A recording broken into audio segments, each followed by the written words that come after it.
a todos e sejam bem-vindos a mais uma edição das Conversas Animalescas. Hoje vamos falar sobre modo de produção biológico. E o que é isto do modo de produção biológico? Simplesmente é um sistema de produção, como vários que existem no mercado, que estamos habituados a falar de alguns, mais intensivos, menos intensivos. Vemos também na rotulagem dos produtos certificado para modo de produção biológico, e hoje vamos tentar falar aqui um bocadinho desses princípios e do que é que são. É um sistema de produção como outro qualquer, com as suas particularidades, como é lógico. Cada sistema tem os seus princípios e é isso sobre que vamos falar hoje. Se é o melhor do mundo, depende de várias situações. É importante percebermos sempre que todos os métodos de produção têm vantagens e têm desvantagens, seja do ponto de vista que for, seja do ponto de vista económico, seja do ponto de vista do trabalho, das infraestruturas. Todos têm as suas coisas boas e as suas coisas más. É importante percebermos isso e não tentarmos criar demónios e tentar achar sempre a situação perfeita. Qual é o melhor sistema para a produção? Qual é o melhor alimento do mundo? Qual é o melhor animal para não sei o quê? Tudo a resposta para esse tipo de situações, por muito que nos custe e às vezes nós queremos uma coisa em concreto, é sempre o depende, porque temos que primeiro observar toda a envolvência e a partir daí é que vamos poder tomar algumas decisões, porque, por exemplo, vamos imaginar que eu digo que o modo de produção biológica é o melhor do mundo e que vai resolver todos os males, e eu quero entrar na produção e não tenho área suficiente. Já tenho aqui um entrave para fazer este tipo de produção e ele passou do melhor do mundo para o pior do mundo. Vamos imaginar que eu digo que a produção intensiva é que é a melhor do mundo e vai salvar o mundo. E a produção intensiva, por exemplo, vai contra os meus ideais de vida. Já temos aqui um entrave que não vai dar muito certo. Por isso é importante, mais que procurarmos o que é o melhor do mundo, o que é o perfeito, temos que começar a procurar, ora bem, eu tenho estas condições, vamos analisar o que é que eu posso fazer, e a partir daqui é que vamos decidir qual é o melhor sistema para nós produzirmos. E como estamos a falar na produção, podemos falar noutra coisa qualquer. Eu posso dizer, o ovo é um alimento espetacular, é o melhor do mundo. Ok, e eu sou alérgico ao ovo, e agora? Já não é o melhor do mundo porque eu nem sequer o posso consumir, não é? E no entanto não deixa de ser um ótimo alimento. Tudo tem o seu valor, a sua colocação, e é importante percebermos onde é que vamos inserir, seja esse alimento, seja esse sistema de produção. Isso é que é importante para conseguirmos tomar as decisões, porque cada caso é um caso e aqui no sistema de produção acontece o mesmo. Hoje vamos falar então no modo de produção biológico, perceber algumas coisinhas que em termos de legalidades e em termos de princípios que este sistema de produção tem por base, não é? Quais são os principais? Vamos direcionar isto um bocadinho para as aves, que é o que temos vindo a falar, mas isto, o regulamento dele vai muito além das aves. E porquê é que é importante falarmos um bocadinho disto? É importante porque, por duas questões. É importante para nós como produtores e também como consumidores, porque ficamos a saber os princípios deste método de produção, quer na nossa situação produtiva no dia a dia, sejamos nós produtores certificados ou não, podemos ir buscar pequenas coisas muito interessantes que este tipo de produção tem. E também, do outro lado, que nós também somos consumidores, ao percebermos o sistema de produção, conseguimos filtrar certas coisas cá no mercado. Por exemplo, quem é que nunca ouviu a célebre frase que toda a gente diz: o meu produto é quase biológico. Toda a gente já ouviu falar disto, principalmente nos pequenos mercados. Qualquer pessoa que tem meia dúzia de galinhas e dá um bocado de milho em casa já diz esta situação.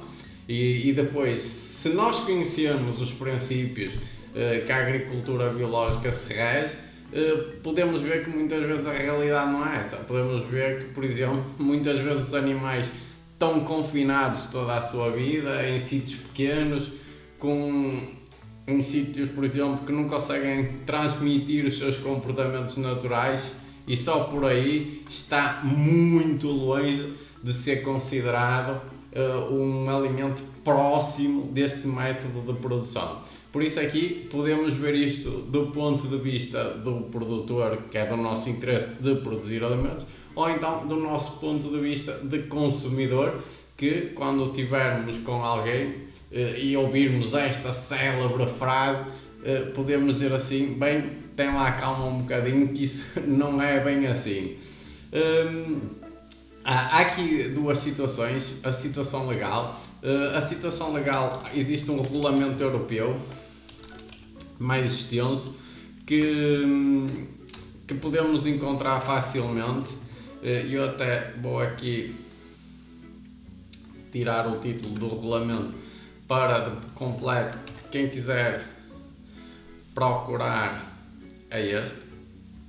Podemos pôr isto aqui um bocado mais pequeno. É fácil de encontrar todo o regulamento. Ele vai falar em todos os sistemas produtivos, ou sistemas produtivos não, em todas, a maior parte das espécies e hortícolas, frutas, por aí fora, todas as regras que existem neste tipo de produção. E depois, quem quiser entrar num sistema produtivo terá que ser certificado por uma empresa externa que vai fazer a certificação dos terrenos, dos animais, do que for, e tem todo um caminho legal para seguir. Nós aqui, se for esse o caso, tudo bem. Se não for, eu acho que tem muitos fundamentos que, principalmente nas produções que nós estamos mais ligados, nós Chuvalas Agrícolas, são pequenas produções caseiras, pequenas produções que podemos retirar muitas situações. Alguns destes fundamentos poderão fazer sentido. Na minha ótica, neste tipo de pequenas produções, nas chamadas produções caseiras, fazem muito sentido adotarmos alguns destes conhecimentos. Outros não fazem tanto sentido, mas podemos pegar aqui em pequenas coisas e aplicá-las no nosso dia-a-dia, mesmo que o nosso objetivo não seja comercialização na totalidade da palavra em si, mas mesmo que seja para consumo, tem alguns pontos que podemos, que é interessante e podemos obter conhecimento. Então vamos lá ao que interessa. Para quem quer começar, existe um período de conversão, porque isto não é chegar lá e já está tudo pronto para fazermos a produção em si. Por exemplo, se for no caso de animais, não é possível comprar um animal proveniente de uma exploração normal, digamos assim, de uma produção, seja ela extensiva ou intensiva, e os próprios terrenos, e começar logo a produzir como modo de produção biológico. Quem se quer iniciar do zero ou adquirir animais ou terrenos que já estejam certificados e já tenham passado todo este processo, ou então existe uma fase que se chama período de conversão, que pode durar mais tempo ou menos tempo. Depois, nesse regulamento, tem o período que pode demorar este período de conversão, que nada mais é do que vamos produzir segundo as regras de produção, do modo de produção biológico, mas esse produto não é comercializado como modo de produção biológico. Existem aqui vários tempos, a título de curiosidade, podemos saber que as pastagens são de 12 meses, ou seja, são 12 meses que aqueles campos vão ter todos os mesmos princípios da agricultura biológica, mas não podem ser vendidos como o fruto que sai dali, seja animais, seja ovos, seja árvores, não pode passar como modo de produção biológico. É vendido como um alimento normal ou um alimento em conversão, mas como modo de produção biológico não é possível. No caso dos animais, esse tempo é entre a saída de uma exploração convencional para o modo de produção biológico, são de 6 semanas. Se conseguirmos arranjar animais ou outra situação que já tenham passado por este período de conversão, já estejam certificados, conseguimos avançar esta fase. Em termos de animais, que é a parte que mais nos interessa, que nós estamos mais ligados, existem aqui alguns princípios que há algumas coisas que são recomendadas. As raças autóctones, ou seja, as raças nacionais, são sempre as raças que devem prevalecer na nossa escolha. Não é obrigatório que assim seja, é apenas uma recomendação. E esta recomendação vem porque são animais que estão completamente ou estão mais habituados às nossas condições, sejam condições meteorológicas, sejam de espaço em si, habituadas às condições dos nossos pastos, ou seja, apresentam uma resistência maior em relação a outro tipo de animais. Não quer dizer que seja sempre assim, mas na maior parte dos casos é isso que acontece. E ao acontecer isto, vamos tentar evitar doenças que possam surgir e outro tipo de situações que estes animais estão mais protegidos, digamos assim. No fundo, eles estão mais habituados do que um animal exótico que não seja proveniente do nosso país. Proveniente não, em que a raça não seja do nosso país. Por isso aqui há uma recomendação e não uma obrigação. Em termos de estruturas, há uma coisa que é completamente proibida no caso das galinhas, que é as jaulas. Aí não temos hipótese, não temos qualquer tipo de autorização, o que já faz sentido. Já noutros métodos já começa a fazer sentido, neste muito mais. Há uma obrigatoriedade em que os animais têm que ter acesso ao ar livre, ou seja, pode haver estruturas de confinamento, existe um tempo mínimo em que os animais têm que ter acesso às áreas externas, aos campos, digamos assim, porque é um comportamento natural deles e todo este processo é feito para potenciar os comportamentos mais naturais. Ou seja, podemos ter os abrigos e devemos ter, para também existir uma proteção, tem que haver uma abertura e os animais terem acesso ao exterior. Existe um mínimo que eles têm que ter acesso ao ar livre, que é pelo menos 1/3 da sua vida, e eles depois, os próprios animais, vão fazer a entrada e saída conforme as suas escolhas.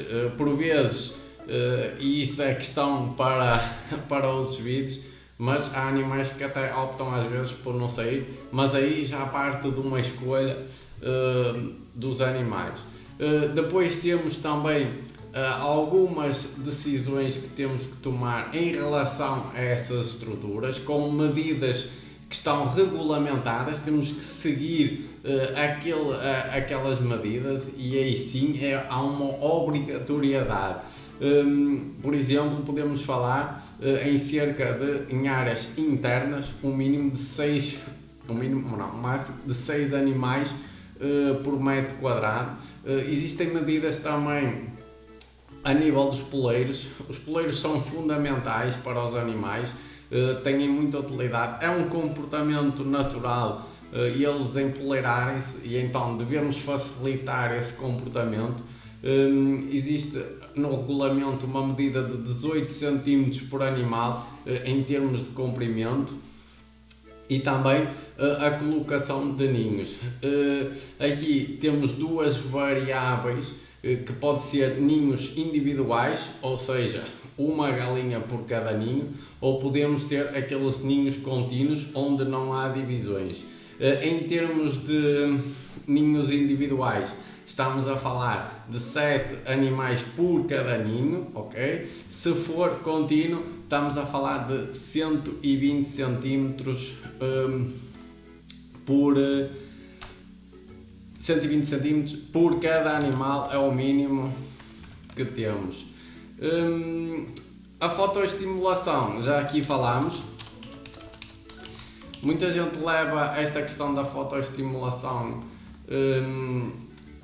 numa perspectiva mais industrial, quando não é bem assim.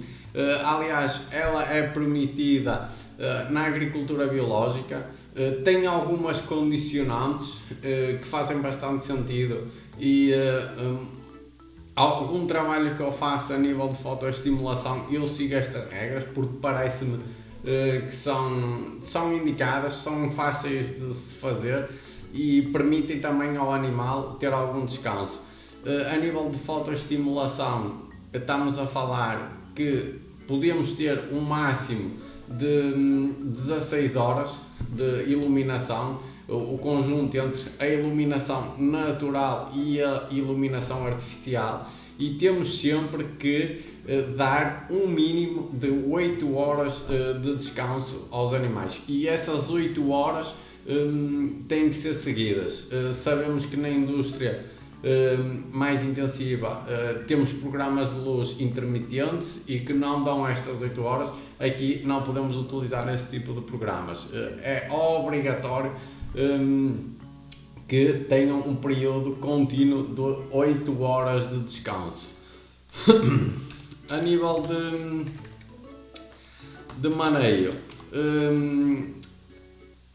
existe o princípio que devemos fazer a rotação de pastos. É importante esta rotação porque vai-nos permitir não levar a um desgaste tão grande, ou seja, sabemos que as galinhas principalmente desgastam muito os pastos se não forem muito grandes.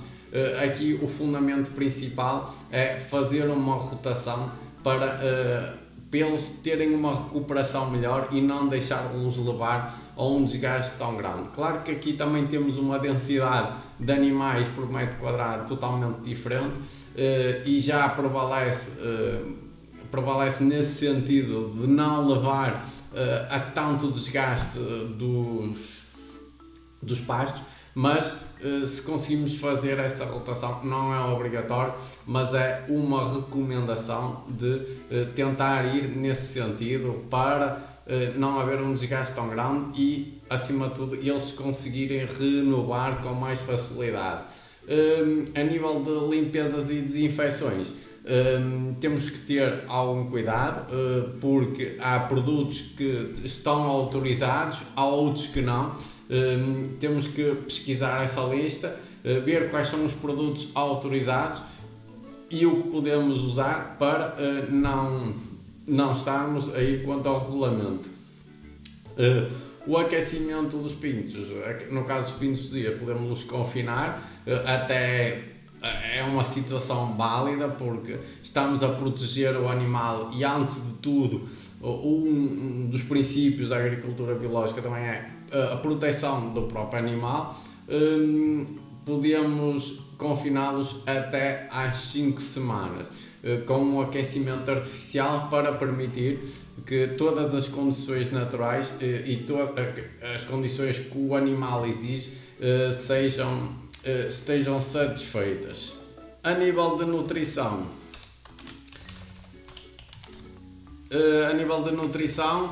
toda a alimentação deve ser proveniente de matérias-primas de agricultura biológica.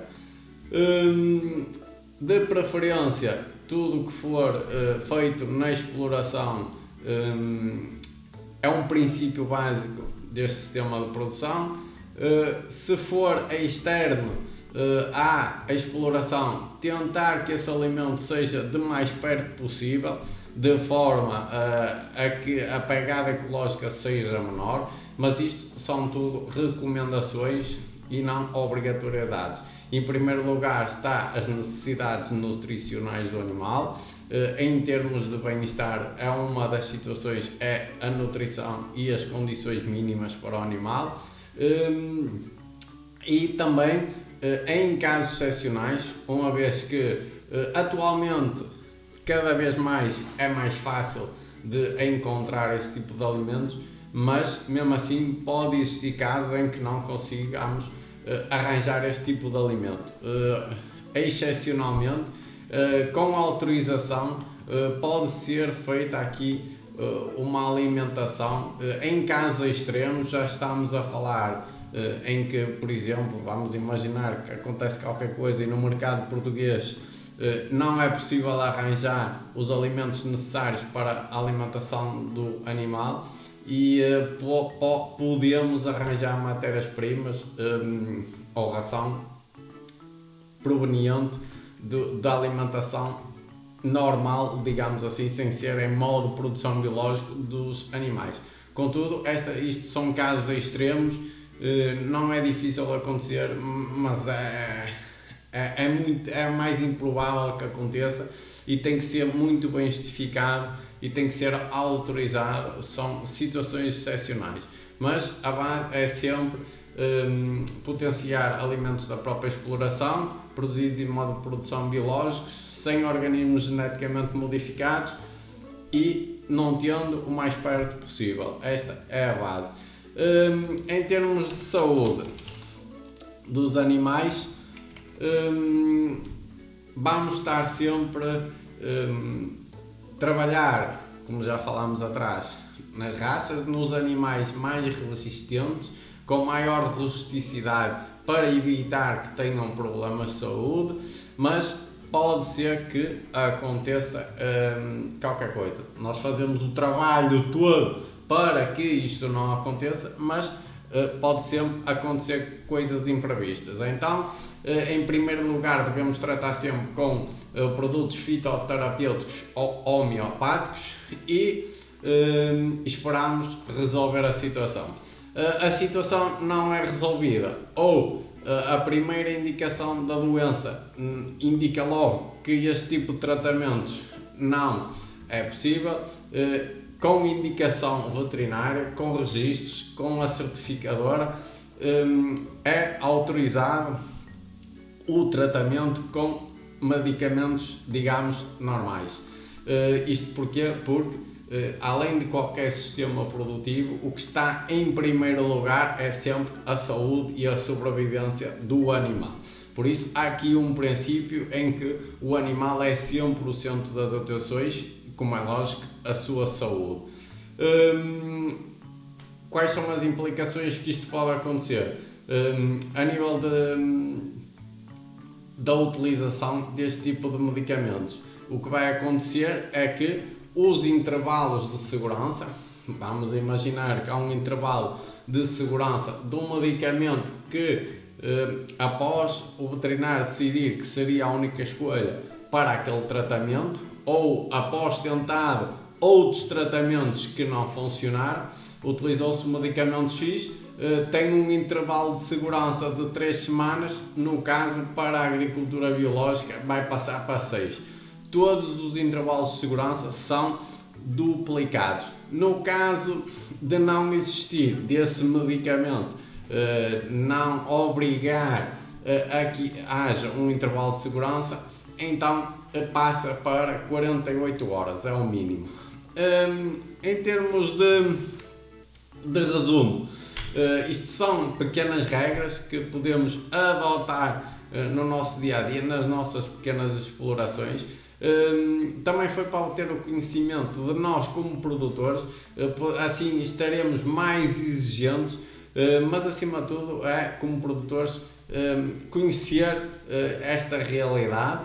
Podemos aproveitar aqui alguns conceitos e pôr em prática no nosso dia a dia, seja através de uma produção em que vamos certificá-la mesmo para modo de produção biológica e seguir todos os trâmites legais, ou então seja o nosso galinheiro no fundo da nossa casa em que tiramos meia dúzia de ovos, meia dúzia de frangos por ano.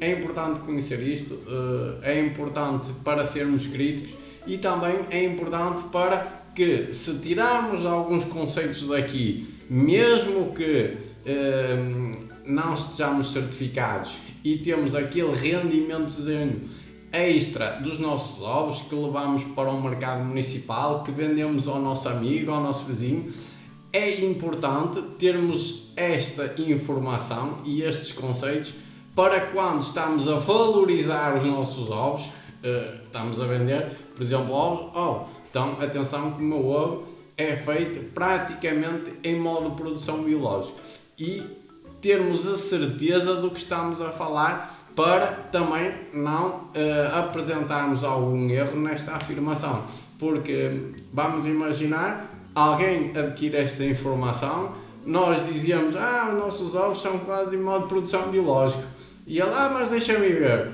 e chega lá, afinal tu és um aldrabão, porque isto não tem nada a ver com modo de produção biológica. Ou seja, dá para valorizar e também para nos defendermos. São alguns conceitos, não é o melhor, não é o pior, isso depois fica ao vosso critério, ok? Espero que tenham gostado, já sabem, qualquer dúvida ou qualquer sugestão, enviem uma mensagem ou deixem um comentário abaixo. Fiquem bem e até à próxima.